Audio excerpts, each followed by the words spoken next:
Aren't you a little short for a stormtrooper?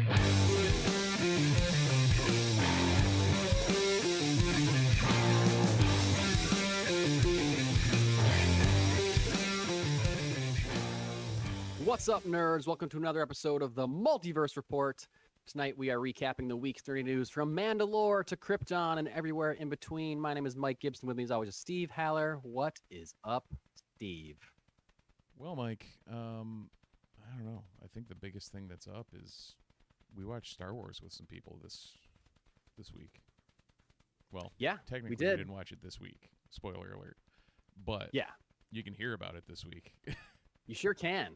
You sure can, because this week, just today, we dropped our second episode of our new podcast, Haven't Seen Star Wars. And this is a big episode because it's our first film discussion episode where we discuss Star Wars Episode 4, A New Hope. I posted a nice little teaser on our socials, or was shared at least from the Multiverse Report's Instagram and threads. If you want to hear Alex and Amber's unfiltered reactions to A New Hope, you can go listen to that podcast right now. Also, go back a week. If you haven't listened to any of it yet, you can go back to our first episode where we ask them what they think Star Wars is about and what is it, what are their expectations, and then, you know, roll right into the New Hope episode and see if they were right or they were wrong. Yeah. Also, that's its own animal. And then you'll be all caught up for our big episode next week, which is, of course, Star Wars Episode 5, The Empire Strikes Back. Is that how that works? We go in order? Sequential In order, an order that only makes sense to Star Wars fans, to So- start with 4, 5, and 6, and then go backwards, I forgot. then go forwards again. I forgot that no matter what, that is a Star Wars thing, that chronological order is just not an option. Not an option. Yeah. So my son dove hard into Clone Wars. Went through the whole season in a week. Cool. Like Good for every him. single night, it was like, Dad, we got to watch like 2 episodes. Okay, buddy. Okay. Yeah. Great. But tonight he wanted to watch the movie. Oh. So I was trying to explain to him because we had just seen the Battle of Christophsis, and Right. I'm like, well, they were on Christophsis there, and if you notice, Ahsoka wasn't there, but now there's the movie where she's there on Christophsis with them, and but like none of it makes sense. He's like, but there were these clone episodes before. I'm like, yeah, those happened in like 3 years. Like, I don't know what to tell you, buddy. Clone Wars being out of order is insane. Yeah. To me. That's insane. I get you make a movie and then you're like, oh, I'm going to make a prequel. You know, like that makes more Right. sense to me than you're in the middle of a season of television. You're like, I'm going to jump back to before this other thing happened in this episode you just watched and tell a story that happens back there where you're like, wait, didn't that guy get killed earlier in the season? You're like, oh, wait, I guess this is just a different time. Like, what? What are we doing here? Yeah. Star Wars? What are we doing? Clone Wars? Oh, Kenobi, you're having So- tea with a rhino. Okay, cool. Yeah. Okay. There's a lot of the Clone Wars has some things. It sure does. It sure does. And I always forget that it's not totally sequential. It's just very strange. Yeah, it picks. I think after season 2, it picks back up into pretty much sequential order. I think there is still some bopping around Yeah, here and there, but because like Domino Squad technically wouldn't have happened until like the middle of season 2, but it's the second episode of the whole damn thing. right. Yeah. Yeah. It's crazy. Crazy talk. Crazy talk. You know what else is crazy talk, Steve? This weekend, we're getting a new Star Wars movie in theaters. are. This isn't even on the rundown, but it's something that we should mention while Well, we're talking about Star Wars. Yeah, First new Star Wars movie in 7 years, something right? like that. It's Yeah, late 2019. So mid 2000. I'm gonna say 7 years. we'll go with Close 7. enough. 7 sounds right. Go with 7. It's a long time. Mandalorian Grogu. I'm pretty pumped. Do you have tickets yet? I don't have tickets yet. I do. Opening day. Nice. So I don't know if actually I'm gonna the- make it the opening same- day. That same showing that Matt's going to. Oh yeah. So Yeah. I don't know if I'm gonna make it opening day, but definitely gonna make it opening weekend. We are still trying to crunch through the end of Book of Boba Fett and Mando season 3 before with my son before we get to see the movie. And it's going well, but we got a while to go. It's so a weird like I knew if I didn't, looking at my schedule, I was like, if I don't go and find a way to go opening night, I'm going to end up not being able to go until like God knows when. Yeah. And right. I knew there was no chance I was holding out spoilers for more than like 3 days at max. Yeah, I know. That's the thing. I got to see it within the first weekend, or it's going to be all over, spoiler-wise. So, also speaking of Star Wars, not only is a new Star Wars movie coming out this week, and not only are Steve and I releasing a new Star Wars podcast weekly. If you missed we haven't done an actual one of these episodes in a while because last week, May the 4th, we did a special pre-recorded Star Wars ranking episode, our 4th one, I believe, that we did. And this one was all about lightsaber battles. So if you haven't listened to our May the 4th Star Wars lightsaber battle episode, you can go check that out right now. It's with me and Steve, friend of the show, Matt Paseda, and friend of the show, Adam Karki, talking about lightsaber battles. It was a very fun conversation. It was very fun for me to listen back to it. And really crazy that there was only two duplicates out of all 4 of our top 3 lists. Yeah, that was crazy. Kind of insanity. Really, I mean, there's plenty to choose from. Right. But the fact that none of us, I think, you and Adam had the same number 1, and maybe you and Matt had a same number 3 or something. Like, it was just like, well, and on the flip side, though, when we look back at it at the end, I distinctly remember you and I saying, oh, yeah, we covered almost all of the top 10. Like, all of my top 10, except I had one that I had to put in as an honorable mention that had not been yet said in everybody's top 3. And I had the one wild card for the Old Republic stuff. Yeah, right. Like, beyond that, we covered all of the bases. It was just where they fell in the pantheon. Yeah. Got to figure out what we're gonna do next year. What's like? I don't know. What's good to talk about? Find a way to outdo Droids? ourselves. Ships. Could do ships. Could do droids. Could do just general characters. Yeah. Overall, I do have a ships list going already because I have a top 10 ships ranking in my phone. Of course. Who doesn't? Well, and of course, because I'm me, I broke it down between capital ships and starfighters. Like, can't have the mix and match. Sure. Yeah. You know what else Star Wars we haven't talked about? What? The end of one of the animated masterpieces of modern times here. Yeah, we can talk about that at the end. Yeah, we may touch on some Shadow Lord at the end, covering episodes 9 and 10. Yeah, absolutely. Sounds good. Spoiler free.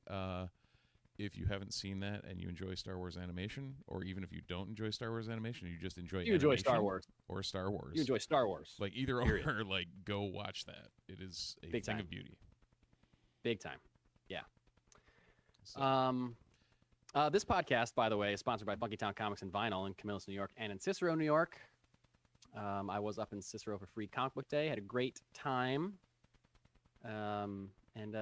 You can go out to either store and grab your vinyls, grab your comics, say hi to the wonderful people that work there. Shout out to them. But diving into our rundown tonight, after we've classically tangented about Star Wars for 15 minutes already, we got some DC stuff and a miscellaneous thing. That's really it. There's not a ton of like hardcore news going on. I don't think. I didn't see anything. I didn't see anything more. I mean, despite Star Wars having, their show, a show just ended. They got a movie coming out. There's no like news for Star Wars really that I saw. I mean, Marvel. We won't see any Starfighter anything until after Grogu gets off the I think they released like a small synopsis for Starfighter, but it was the vaguest possible thing. It was not. Really gave you no information. But what we can talk about is what I think is some pretty exciting casting for the upcoming DC Studios film Man of Tomorrow, sequel to Superman, pseudo-sequel to Supergirl, assumedly. Right. We got 2 casting announcements this week. One, man named Cinqua Walls from Friday Night Lights has joined the cast in an undisclosed role. Not really familiar with his work. But who I'm very excited about is a guy you may have seen in a little movie called Scream, maybe a little movie called SLC Punk, maybe a little movie called Scooby-Doo, maybe an insane TV series called Twin Peaks: The Return, or Daredevil Born Again Season 2. We're talking about Matthew Lillard has been cast and confirmed to be in Man of Tomorrow. James Gunn has a relationship with Matthew Lillard from being the writer of Scooby-Doo and him being playing the role of Shaggy. Again, no word on who Matthew Lillard is playing. And I feel like he could be playing any number of characters, big or small. I think Matthew Lillard is a great actor, and he's an actor with a lot of range. He can be goofballs like Stu from Scream or Right. Shaggy from Scooby-Doo, or he can be in more serious roles like in Daredevil Born Again or Twin Peaks: The Return, like, playing like just a dude. So maybe he's just someone that works at the Daily Planet. I don't know. Maybe he's Plastic Man. Whatever, he could be any range of people. I feel like he's probably a little too old to be Plastic Man, but who knows?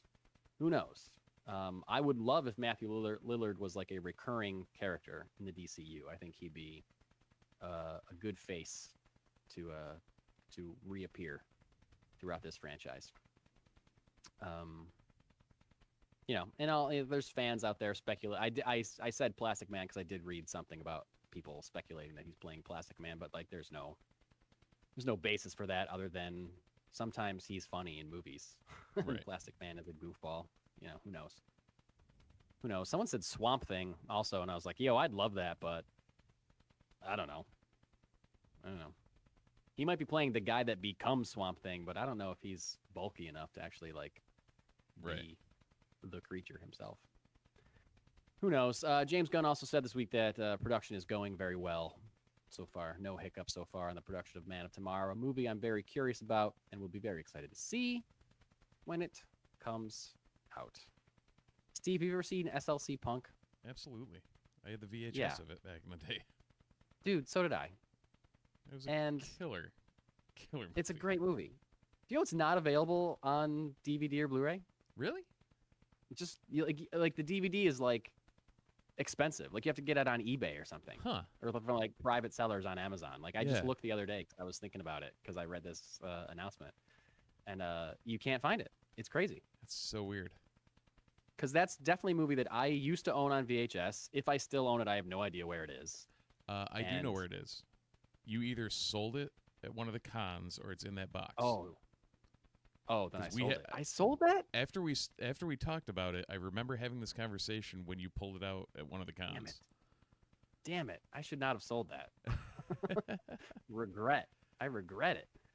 I guess I just probably assumed that I could just buy it on Blu-ray if I Right. wanted it, and guess what? I can't. Can't. It doesn't exist. So that is a great movie that I hope gets re-released in some other physical format so I can watch it again, or put it on put it on a streamer. I don't know. Is it out there somewhere? I don't know. Like it didn't come up when I was looking at it on Amazon for it. It didn't come up as like watch digitally. It's usually if you can stream a movie, you can rent it on Amazon. So it's a bummer. SLC Punk is a great movie. You can get the DVD for $15 now. Yeah, but I don't want to pay $15 for a DVD quality. I know, but But that's like that's all that exists. that's You it. know? That's it. I don't know, maybe I'll pay $15 for a DVD. Just so you have it. Wait, oh, I am- Tubi? Is it for free on It's on Tubi? Tubi? Oh, okay. Thank you, Tubi. Oh yeah, I'll be Tubi's checking got you you out covered. later. Thanks, Tubi. Appreciate it. I gotta watch that again. It's been too long. Was it? I am getting the back hell was into the physical other- media. Was it Devin Sawa that was the other lead in that? Yes, Yeah. Devin saw. He's not the other Or- lead, but yeah. he is the main character. He's the guy that has the Yeah. acid in his pockets, and he runs through the sprinklers, and it absorbs, and he Mhm. loses his mind. Yep. But like Jason Segel's in it. There's like Oh, a lot of shit, like yeah. up and coming actors in it. Yeah. Yeah. Jason Segel. And he's had quite the resurgence. quite the career. That guy's he's made some smart moves. Yeah, like every time you sure. think he's, not in front of your face for a minute, then he comes back with some banger. Yeah. Yeah. Shrinking. Yeah. Great. Anyway, Matthew Lillard, great actor. Go watch SLC Punk on Tubi if you've never seen it. It's great. And looking forward to seeing who he's going to be in Man of Tomorrow. And speaking of in-production DC films, this announcement, or post, I guess wasn't really an announcement, made me very excited just to know that The Batman Part 2 is well into production. Matt Reeves posted a picture on social media this week. That picture was like of a on-set monitor, like a screen that the director would watch, would watch through. And on that monitor was a picture of the Batmobile. And that Batmobile was driving through snow. A snowy night, snowflakes in the air, snow on the ground, snowy night in Gotham City. He posted the picture and captioned it, #SnowTires, with a little bat emoji. Very cool to set a Batman movie in the snow. This has not been done since Batman Returns, which is one of my favorite Batman movies. I will be very excited to see snow in a Batman movie again. Obviously, this is leading a lot of fans to assume that Mr. Freeze is going to be in this movie. Right. I think that's a bit of a leap. Because Mr. Freeze does not have to. It's not like Mr. Freeze only comes out during the wintertime. His whole thing is he makes things cold that are not cold. So kind of better if he's around in the summertime, because then it's more visually interesting, I guess. He's not Mr. Air Conditioning, Mike. I know he's not Mr. Air Conditioning, but like if a building is covered in snow and he shows up and blasts ice on it, that's less visually interesting than like a Fair. building in the broad daylight sunshine of the summertime and he comes up and covers it with ice. Then that looks cool. Oh, yeah. It makes more sense. And makes more sense. And especially with all the... I mean, we know that Sebastian Stan is playing Harvey Dent in this movie. Yeah. We know that Scarlett goddamn Johansson is playing Gilda Dent in this movie. She's going to be a main character in this movie. So is Harvey. Like, do you have room to also have Mr. Freeze in this movie? I don't know. Unless he's a super small side character. Right. But then why would you Even go through then, the... I don't... It Yeah. seems like a lot. I mean, at the Seems like same a lot. time, like, we don't know the runtime. The other one was a marathon. We might as well make, like, 3 movies in one. That's true. That's true. The other one was 3 hours, but it wasn't overloaded. It wasn't 3 hours because it was overloaded. You know what I mean? Yeah. It was 3 hours. I mean, you could make that argument, I guess, but like, I don't know. It was 3 No, hours when because you of go the to pace of when the you go to look storytelling, at I like think. what fat to trim, it's not immediately like, oh yeah, cut this storyline or something like that. Exactly. Yeah, it's not like cut the whole Carmine Falcone storyline. Like, no, you can't do that. Right. That would take away half the movie. So I don't specifically think that Mr. Freeze in this movie. I don't know that Mr. Freeze really fits. If it's Mr. Freeze, if he's in it, it's a radically different version of Mr. Freeze, because the Batman is a pretty quote unquote realistic look at Gotham City and the Batman mythos. It doesn't. Watching that movie, you don't think that there's like giant clay monsters and people shooting ice guns, going around Gotham City. It seems like pretty street level crime happening in that universe. I could be Yeah. wrong. They could reinvent it somehow. It is also very comic booky, but just not fantastical comic booky, I think, the Batman. So we'll see. I don't think it's Mr. Freeze, but very excited to see a Batmobile driving through a blizzard. So looking forward to that. Last bit of DC news that we have. I was surprised to read this because I had kind of forgotten this was happening. And certainly, even when we were talking about it. I didn't think that it was really true, but apparently, Steve, do you remember the talk about the Bane and Deathstroke movie from a year or two ago? It was like rumored happening at DC, which was strange because it's not like Bane and Deathstroke have a history of teaming up or ever really interacting much in the comics. But according to Deadline, director Greg Mottola, who's directed Superbad, Adventureland, and also episodes of Peacemaker, so already in James Gunn's circle, is apparently the front runner to direct the Bane and Deathstroke movie. Now, I had forgotten about this because I think it was like 2024 where rumors of this first started circulating. At that time, it was saying that the project was being written by Matthew Orton. A Deadline is specifying that there is no completed script at this time, saying if Mottola does sign on as director, then there will likely be a rewrite of the script, whether that's from Matthew Orton or from someone else. Who knows? But Deadline also indicated that this is still very early days for this project. Like they said, there's no script. Right. There's no contracts in place or anything like that. They're just looking at this Greg Mottola for possibly directing a Bane and Deathstroke film. And what, did you just shrink? No, I moved my desk up so that my wrist could rest. Oh, your desk went up. Wow. It really looked like you were going down from my angle. Nope, I haven't moved. Listeners, if you're not watching the YouTube, you have no idea what we're talking about, but it really just looked like Steve was sinking into the floor. Like, am I losing my mind? What's happening right now? You may be, Mike, but not about that. Not about that. Not about that. Bane and Deathstroke. What the hell could this movie possibly be about? I have no clue. Like, what Especially is Batman's that? not in it. I mean, we've been over this with the Spider-Man thing. Yeah. Why are we But- making... Why? We have been, you're saying, why make villains?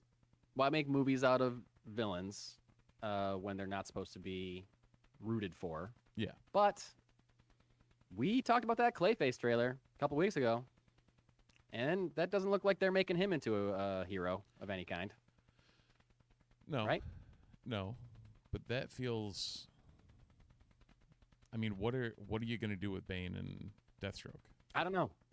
Is it literally just going to be like them going out and killing a bunch of people and call it a movie?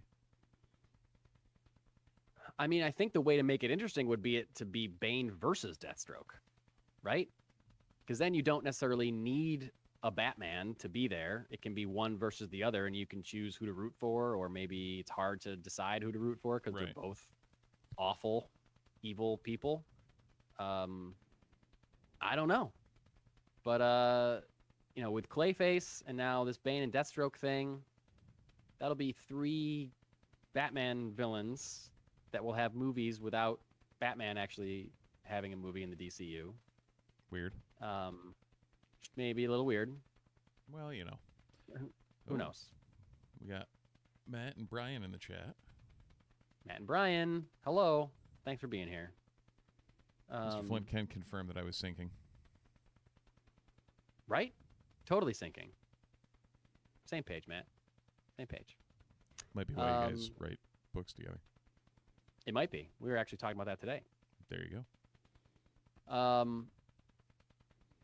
I just think, without knowing anybody's plans or knowing anything about this project from a, backseat, way backseat driver's view, I just feel like the only possible way to make it interesting would be have it to be a Bane versus Deathstroke movie. Someone's trying to move in on someone else's territory, or they're both trying to get to something. I don't know. Who Right. knows? They don't feel like they have this much in common No. as villains. Even their goals are not even really the same. Bane usually has like bigger, lofty goals in mind, and Deathstroke's kind of just like an assassin for hire. He's like Right. a hitman. He's just the best hitman in the world or whatever. So like maybe he gets hired to kill Bane. That could be something. Right. That makes more sense. Yeah, whereas Bane tends to be the bulkier version of a mustache-twirling villain taking down the world. Yeah, Bane is like, I am going to rule Gotham City, and I have these strategic plans in place in order to do that. And if all else fails, I'm also somebody that that can't be hurt or injured in any way. So come at me, Bruce. Well, if it's a thing where Deathstroke's hired to kill Bane, that'd be cool. What'd you say? I said Bruce in the Absolute Universe could give him a run for his money. That's true. That's true. Although Bane in the Absolute Universe is insanely huge. Also fair. And I haven't read that run, so I don't know how that turned out. But I didn't either, just because I haven't gotten there. I own it. That's one of those that's stuck on my pull, even though I haven't caught up on it. Yeah. I don't even have that much on my pull, but I am behind on my comics reading. I just haven't been either had the time, or when I've had the time, it hasn't been what I felt like doing. It's like it's becoming a problem.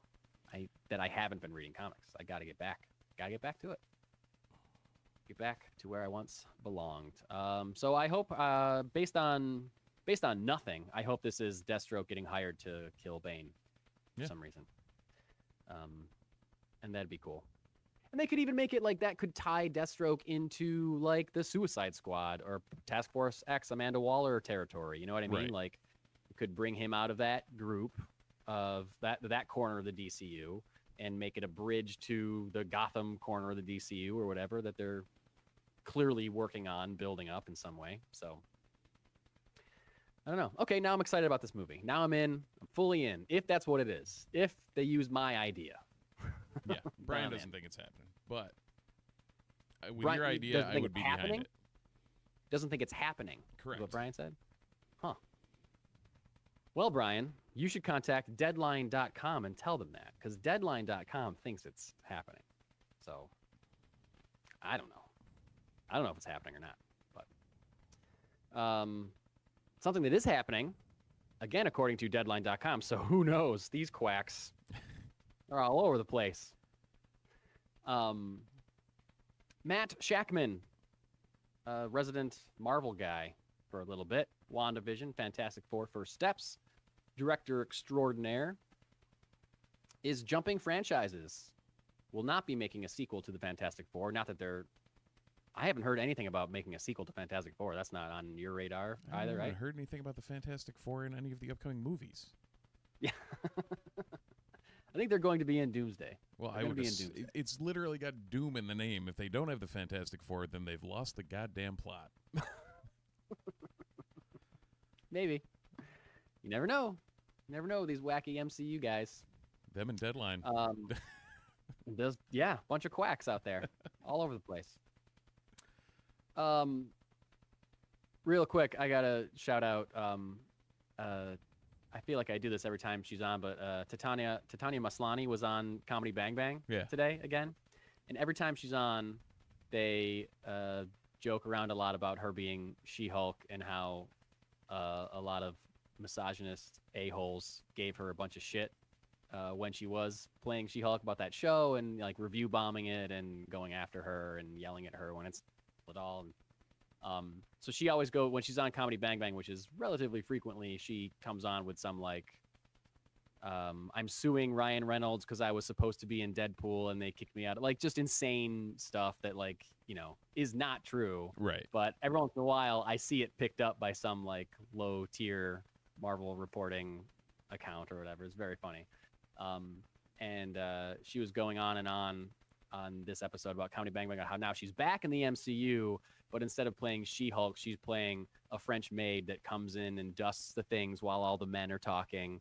And she tries to talk to them, and then they verbatim say something that somebody posted about her on, Twitter when the show was on. All their dialogue is taken directly from the review bombing of She-Hulk Attorney at Law. And then she says, "Oh, sorry," and keeps dusting and walks out of the room. It was very funny. Nice.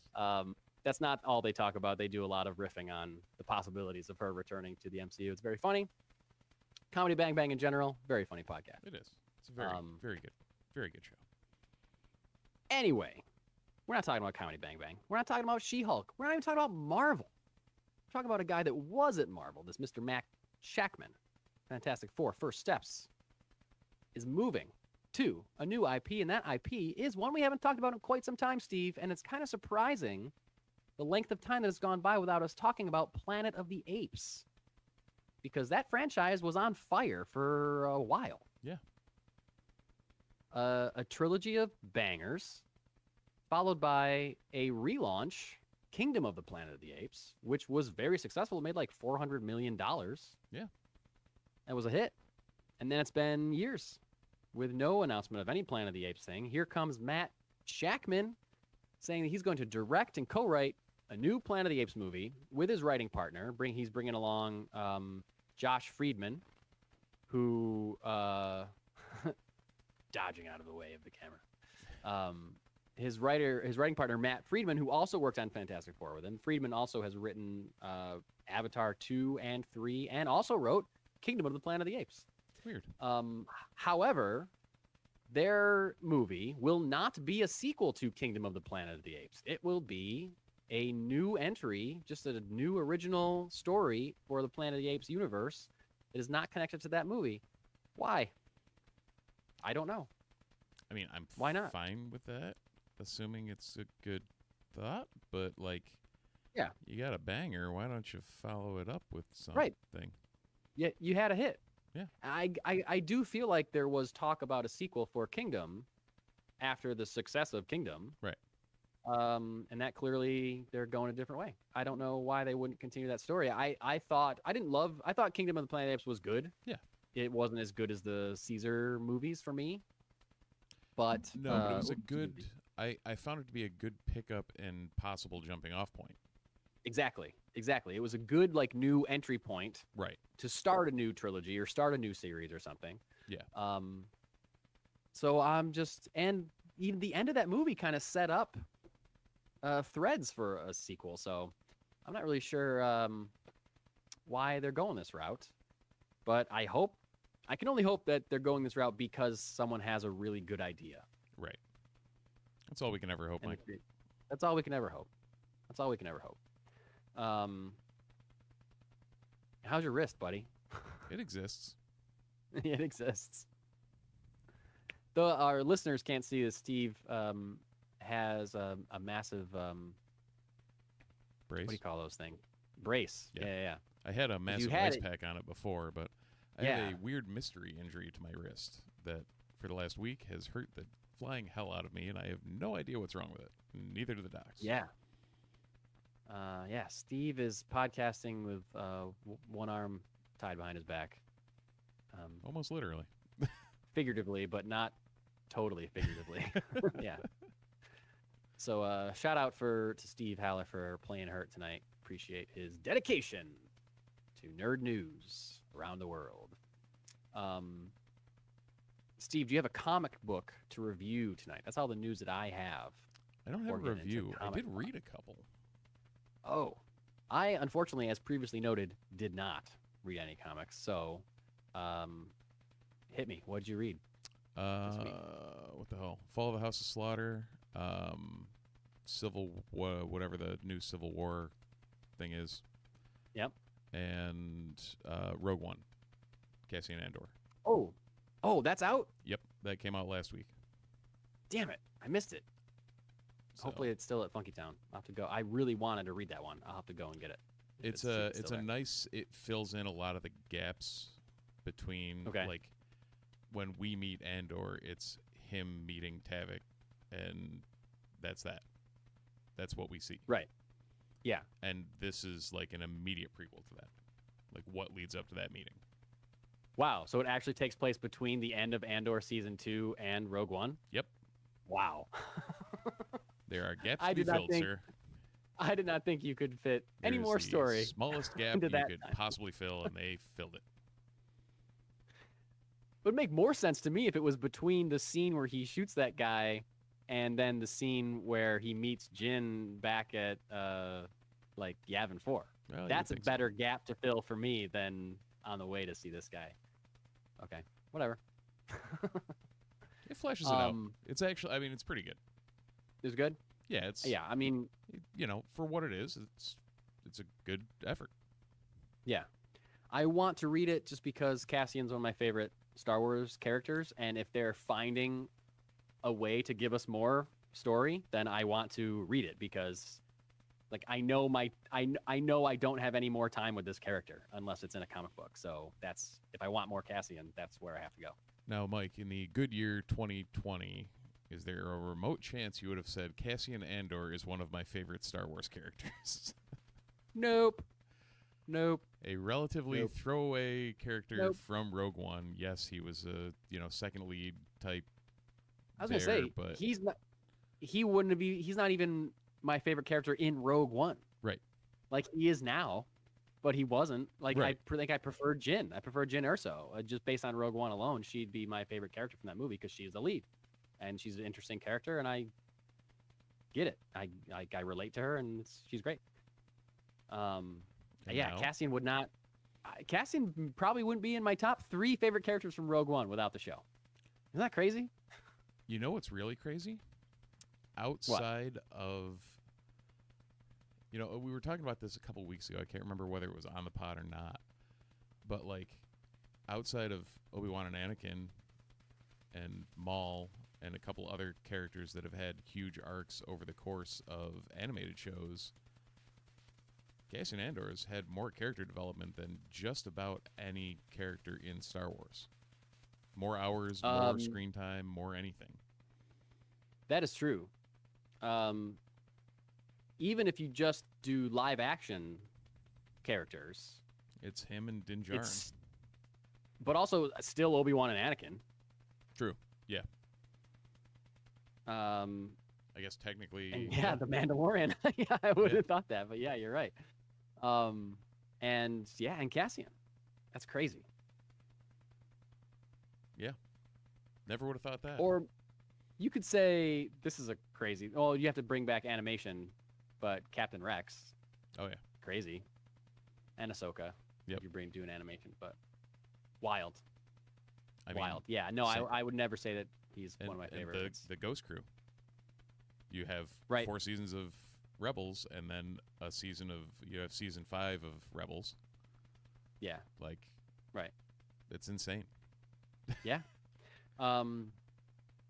Apparently we're getting closer to Ahsoka season 2. There's been no announcement, but there's some chatter that it's Nice. that did I we tell you will I hear something. Picked up soon. a steelbook of the ultra high def Blu-ray of that. Of Ahsoka? No, Yeah. I didn't realize that they released that one. Oh, great. They did That's Obi-Wan. They did that and Obi-Wan Kenobi in a steelbook. That was Oh, cool. pretty cool. I was like, yeah, it was on sale. I'm like, yeah, okay, I'll give it. Yeah. Did you watch it yet? It I literally wonder- showed up 2 days ago, so Okay. I haven't been that I wonder broken. because those shows are made for Disney Plus, I would wonder if they look any different than if they were just on the streaming. I would service, you know assume what so mean? because they're probably. They're probably filmed at a higher rate. Yeah, that's probably true. Yeah. Yeah. Speaking of Rogue One, I haven't rewatched Rogue One in a while. I haven't rewatched it since the last time I rewatched Rogue One was after Andor season 1 was over. And I meant to rewatch it after 2 and then I didn't. So, and now I'm not going to watch it now because now I'm saving it for when we get to it Right. for the Haven't Seen Star Wars podcast. So I am going to be pumped to rewatch Rogue One because it's Now, been a while. It's been too long. Do you have that on physical media? Yeah. Okay. Yeah. I now, as of this past May the 4th, I own all live action Star Wars films on Blu-ray. As of yesterday, when Solo showed up, I do too. Nice. I got Ahsoka and Solo in a package, and I was like, yeah, that's a good day. Pretty great. Cool. Well, this week at your local comic book store, you may find me looking for last week's copy of Rogue One, Cassian Andor issue. Or you may find Absolute Batman number 20, Absolute Martian Manhunter 11, Action Comics number 1098. This is the most insane title for a Spider-Man book. Amazing Spider-Man Venom Death Spiral Body Count number 1. Amazing Spider-Man Venom Death Spiral Body Count. Those are 4 different sections of that title. I'm curious. Like, I know there's at least a hyphen and a slash in there. I wonder if we've got a couple of colons and some other. There's probably a colon or 2, I think. Yeah. Anyway, crazy. Archie versus Army of Darkness number 4. Barbara Gordon Breakout number 1. Black Cat number 10. Captain America number 11. Department of Truth 37. Doctor Strange 6. Dork number 4. Emperor Aquaman number 17. The Forged number 10. Fury of Firestorm number 2. Godzilla versus America, Texas number 1. Talk about that in a second. Sure. Green Lantern Corps number 16. Hello Darkness 21. Iron Man number 5. The Mortal Thor number 10. The Muppets Noir number 2. Something is Killing the Children number 47. Spectacular Spider-Man Brand New Day number 1. Oh, don't do Star that Wars again. Shadow. What's that? I said, Yeah, don't do I know, that right? again. Star Wars Shadow of Maul number 3, Supergirl 13, Teenage Mutant Ninja Turtles number 18, Ultimate Endgame number 4, Uncanny X-Men 28, World Tree number 20, and Wolverine number 20.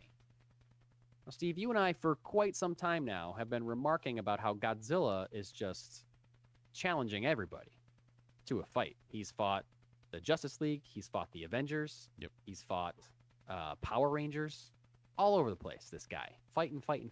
Turtles. And what's that? And Got some turtles, turtles in yes, there. that's another one. Now he's just fighting America, state by state. I mean, sure, why not? Sure, why not? Why not? I hope that they do all 50 states. And this is a 50-issue comic book series. It's a long And trek some to states- that. It's a long trek to some of those flyover states, man. He's just gonna be dry as a bone, just boom. Yeah. Oh, come on. Let me get to Kansas. But it would be great though, like if he gets to Kansas, Yep. like I can see like states like Texas, New York, whatever, like more industrialized states maybe putting up more of a fight Yeah. against Godzilla. The issue where it's Kansas or Wyoming, he's just burning just nothing. There's just every page is him just like lighting a farm on fire. Yeah. And that's the entire book. He just lights then one that's okay. fire and the entire state goes up, and you're like, Yeah. okay, well, that was easy. Yeah, you're like, okay, I'll wait till next week when it's Ohio, see if they do any better. You know. Godzilla versus Illinois. Yep. Don't get it. I'm still doing Martian Manhunter, although I'm not completely caught up. Kind of pumped out Barbara Gordon Breakout. I saw some preview pages for it, and she is apparently in prison for some reason. Huh. And that's why it's called Breakout. She's trying to escape, I Makes guess. sense. But I saw her just like, in an orange jumpsuit in a women's prison beating somebody up or, defending herself against somebody. Right. It looked really cool. So I might be down for that. And I don't know, I'm so far back on Something That's Killing the Children. I'm bummed that I feel like I can't catch up at this point, but Well, it's I always last week get I excited grabbed when I that see it. the Fall of the House of Slaughter #1 Yeah. there. That was Mhm. it's good. I really like that. I like that IP, Me too. and Yeah, I usually a end lot. up grabbing like #1s just to see. But I never anything that isn't that main line hasn't grabbed me Yeah. enough to put on a poll. Or as much. Yeah, Right. same. I love They that did a fleshed it out, one-shot. but Yeah. They did a one-shot a month or two ago that I got and read and loved and Yeah. reminded me why I love the series and made Right. me want to somehow catch back up. But I don't even remember where I left off at this point. It was a while ago, so I think for me it was like 26 or something. So it like, might have been around there too. I think it was in the 20s, late 20s. Yeah. Somewhere. Anything on your pull list? You're still doing Absolute Batman? Absolute Batman and Manhunter, and then Uncanny. And I'm gonna I grabbed Shadows of Maul 1 and 2, not because I in hindsight I'm interested in the comic, but I originally grabbed them because the covers were so killer. Oh, cool. So The cover that I saw for this one, number 3, looked like it was. Is it a retelling of the show? Do you know? I want to say it leads 'Cause it up looked to like the it- show. The Okay, because I saw Detective Lawson and that little blue guy on the cover.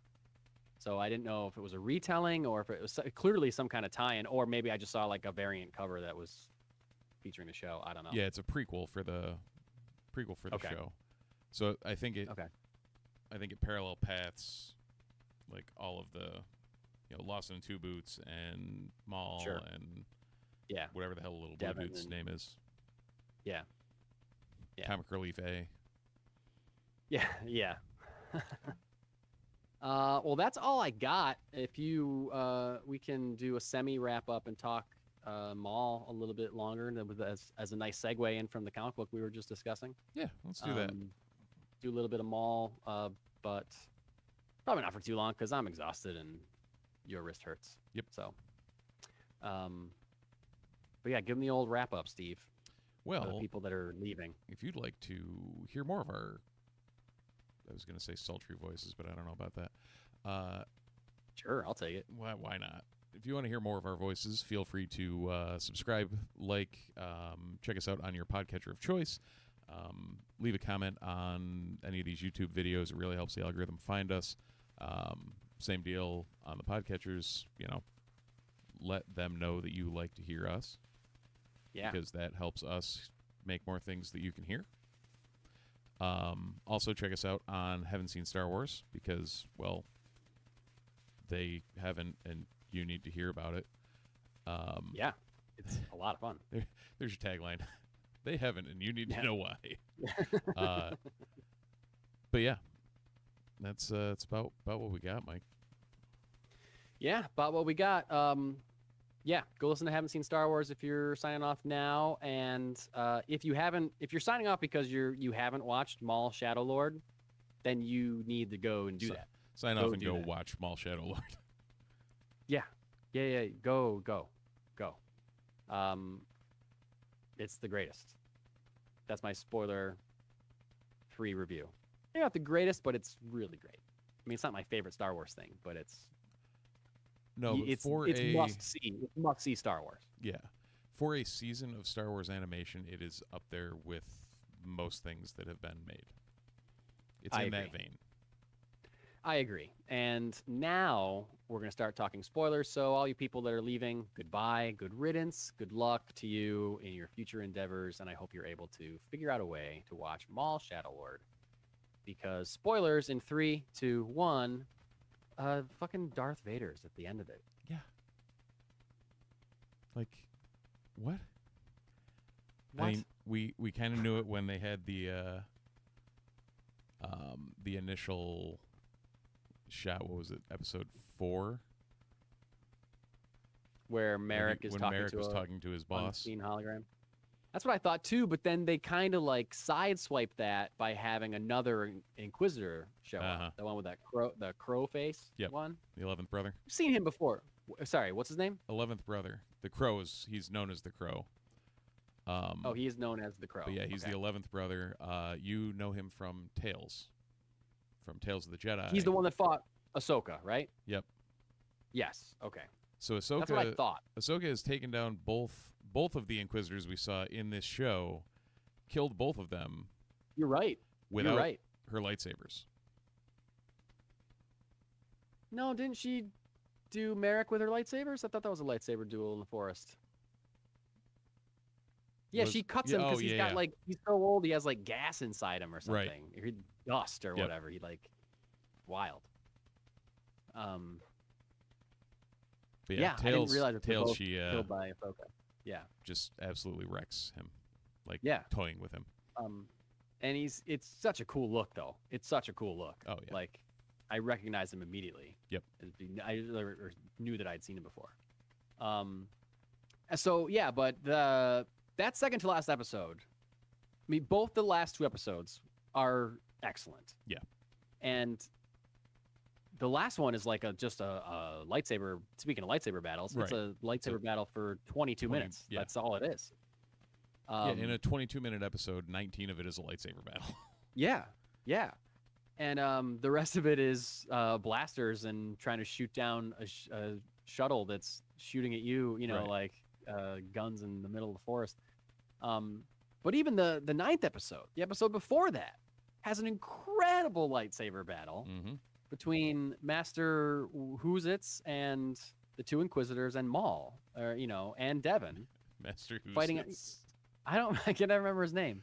You know it. Was it Iko Diodaki? Iko Diodaki. Yeah. Master Daki? Yeah. I I've thought that scene was so cool. His voice works better for me now. I got used to it as well. There's still a little something that throws me off, but like it definitely works better after you got used to it. Yeah, I got used to it. Yeah. But that scene where they got to cross that acid lake, and all I'm sitting there thinking the whole time is like, how are they going to get double crossed? Yeah, Just right. Knowing, old Maul, and like you sit there and realize he's playing the long con. Like, he knows he might need them, and he's not going to cut the ties right now. Yeah, for sure. And then the way that scene was so cool. Well, that scene was awesome, and you think you get the respite from that, and then the fog. I knew because the end of that scene, and I gotta call out this one unnamed dude that's just been part of Maul's clan the whole time, gets shot, knows he's gonna die, so leaps into 3 stormtroopers and knocks all 3 of them and himself just into the acid. I was like, holy shit. Yep. Holy shit. Yeah, the Night Brother that like looks like him, not the Yeah. There was the yellow, the Savage looking one, and the him and another one. red one. Yep. Crazy. Yeah. Crazy cool. And like all those other unnamed Mandalorians, or most of them died too. It's just like, that's why these guys were here. Yep. They were just here to die in the next to last episode. But such a cool battle. And so as soon as they escape the Inquisitors, Maul's the last one to go across, isn't he? Yeah. Yeah. Really cool. Yeah, because it was him and Daki. Yeah. And he does the hopscotch, and then Maul takes off. Yeah. The Inquisitors say they, radio to someone and say, tell him he's coming. They're coming his way. Yeah. And as soon as that line, I was like, oh, fuck yeah. Mm-hmm. We're getting this. We are getting this. And it was just like the perfect reveal, if you didn't know who it was. Yeah. I was like, I called it. I like knew as soon as they showed the fog and we heard like the battle in the fog, I was like, I just knew exactly what was going to happen. And she ran out. I was like, she's going to get pulled back into the fog. Mm-hmm. And he did. And then I was like, and then we're going to hear the breathing. And then he's going to show up. We're always going to hear the breathing first. And it was just perfect. Yeah, you knew it was coming, and it was still good. It was one of those things where, it was one of those things that like you felt satisfied. It wasn't like predictable in a way that you were like, ugh. Right. It was like predictable in a, this is how it would. This is what it should be. Yeah. I am 100% going to give all props to the animation team, because holy shit, the way animated Vader, like not the way he moved, and to be fair, it actually like it took a little of that Anakin. There's some movements and some things that he did that looked very Clone Wars Anakin, but then also, there was, I can distinctly remember one where he's just overhead bashing with that lightsaber like 3 or 4 times, and I'm just like, I 100% could see Vader in A New Hope doing that. Just repeatedly, just straight up, you know what? I'm just going to brute force the shit out of this, because why not? Right. Yeah. And the way that it matched, he uses one hand a lot, which we see him do in like Empire. He uses one hand against Luke for like a good portion of the beginning of that fight. Yep.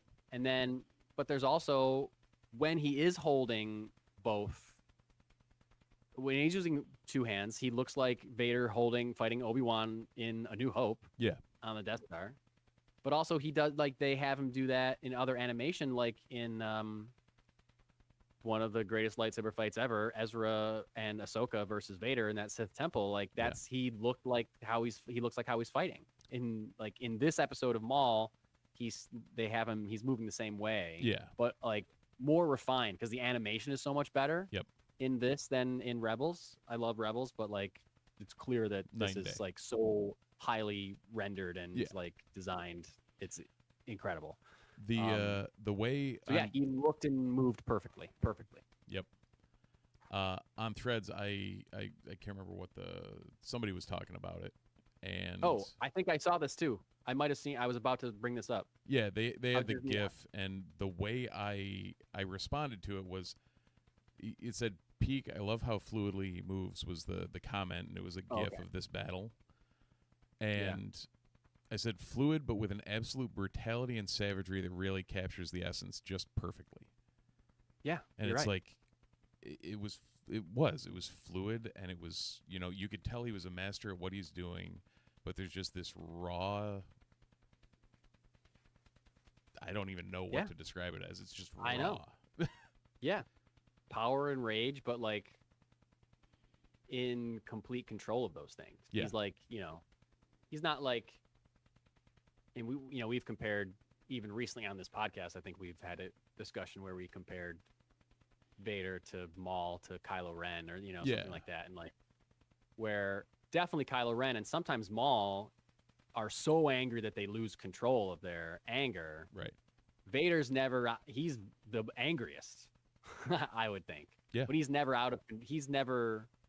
He like aims his anger like a weapon. He doesn't. He's never. He's the out of Bruce control. Banner. Yeah, he's always. He's always Yeah. angry, Yeah, exactly. and Exactly. he just knows where to point it. Yeah, exactly. Yeah, that's what I say. He aims it. The thing that I saw on Threads, that wasn't the thing I saw on Threads was just praising. He was saying basically like people like to, argue about what Disney has done right with Star Wars versus what they haven't done right with Star Wars, but it's hard to argue that they have done anything but right with the character of Darth Vader and everything that Yeah. we've seen since the Disney acquisition, from the hallway fight in Rogue One to this, to Obi-Wan Kenobi and that great fight with the mask is cracked, like stuff like that. Like the Vader stuff that we've gotten from Disney has just been stellar, and I agree with that person's post. they Here- know, they understand the character in a way that or Filoni does. I was going to say, here's my hot take for the day. Disney has gotten just about everything right with Star Wars outside of the sequel trilogy. I would say that I agree with that, except I would say not. I would say outside of Rise of Skywalker. That's Correct. what I would say. Yeah, Okay. the only reason I encompass it all is if you wanted to make that movie, then you should have changed the first two. If you wanted to make the first two, you should have changed that one. You know what I mean? Like, it's a whole Yeah. package type thing. Do I love 7 and 8 as movies? 100%. Yeah. Do I think 9 was a pile of steaming hot trash? Yes. Yeah. I'm also a lot softer on 9 than True. you are. So it's I can't say I'm never going to be someone that says I hate the sequels. Like I can't. Right. I love 2 of them, and I think 1 is fine. The third one's fine. And So the thing like is, I can't. even as steaming hot trash, if somebody said, "You want to throw that on?" Yeah, I'll watch it. Yeah, sure. Sure. Like, Yeah. Do I think it's a good movie? No. Do I think it'll be really cool visually and there's going to be a lot of cool things that happen on the screen? Hell yeah. It's also like when it's like any Star Wars thing that you don't get along with at first. Like the more you watch it, and the more you're like open to like Oh yeah. seeing it, the more you're just like, this is just part of this. This is just what happened. It wasn't what I wanted, but this is what it is. So if this is what it is, let's look at it like that's what it is, and not how it's not what I wanted. Yeah. Right? We talk about that all the time. I mean, Yeah. that's really shifted how I've looked at things on Haven't Seen Star Wars. Totally. Like, Completely. Going into some of those prequel movies with a completely different vision, or Yeah. how I was, like, mindset of where I was going was, Yeah. it was game changing. Game changing. We won't say anything more about our Fair. prequel series. But But yeah, and I even posted something on our Haven't Seen Star Wars account on Threads, something about how I'm yeah, I think I said something like, hey, I'm a few episodes into my rewatch of Book of Boba Fett, and guys, I'm not so sure that this is bad. And a lot of people, a lot of people commented, but several people specifically said, I liked it more once I realized it just wasn't what I wanted. Right. And I'm like, yeah, that's Star Wars. That's like that's what all Star Wars fans have to go through every time they don't like something. Like, just it's not what you want. It doesn't mean it's bad. Right. You just gotta figure it out. That's Well, gotta that see was what it is. Even the old EU. Like, did I get all pissy because I, thought I couldn't stand reading Children of the Jedi by Barbara Hamley? Like, no, I didn't. I just didn't reread the goddamn thing. Right. Yeah. It's like, oh, It's not okay, your well, favorite, that but happened. You read it. All right, Yeah, moving yeah. on. Right. Yep. Anyway, do you think Lawson's dead? I almost I want think him he's to be. alive. I think he's gonna be still alive because like they make a big deal out of him saying goodbye to his son, but then they don't show him. He just walks into the fog and you hear gunshots. So like, Yeah. I mean, I at feel the like same, in Star Wars, if you don't see a body, yeah, I want him to be dead though. Like, I feel like it would mean more. oh, I agree. But that's something that Disney Star Wars Yeah. hasn't all been great with is letting characters die, with the exception of Rogue One. Right. And Andor, but that seems something that Disney is scared to do. Yeah. So With any character we'll see. they actually like. yeah, any marketable character. Right. So we'll see. I think he's not dead. I like that Two Boots came around from, stupid narc Well, to and did it Rebel. via logic and like actually Yes. earned it instead of just Right. like, oh, Exactly. okay, well, this is what we're doing. Yeah. I knew that Diodaka was going to get killed by Vader. When he wasn't killed by the Inquisitors, I was like, oh, okay, Vader's gonna gonna Yeah. kill him. Like I just knew that. I was like, this character is not making it out of this season. That character is a season 1 character to set up Devon, to push her further on her journey in season 2 or whatever. Yep. And I love her, by the way. I think yeah. she is great. She's a great character. Crimson Dawn. Yep. They're hooking it right up to the Solo. Oh my God. So great. So amazing. And as soon as they get there, I guarantee that instead of one of them taking over, it's gonna be somebody else. Oh yeah, exactly that's what's gonna happen. Yeah. He's gonna do the thing that Dryden wants him to do, and then he's gonna be like, no, it's me. Me now. Great. Look Can't at me. wait. I'm the captain now. Yeah. I just love seeing Dryden Voss in animation. I was Yeah. like, oh, cool. And They're bringing in a Solo. slightly seemed like a slightly younger looking. Sure. Well, it's probably a couple of years at least before Solo. Yeah. I would think, right? Because Solo's closer to A New Hope than it is to Revenge of the Sith, right? I don't know. I actually don't know think the it- answer to that.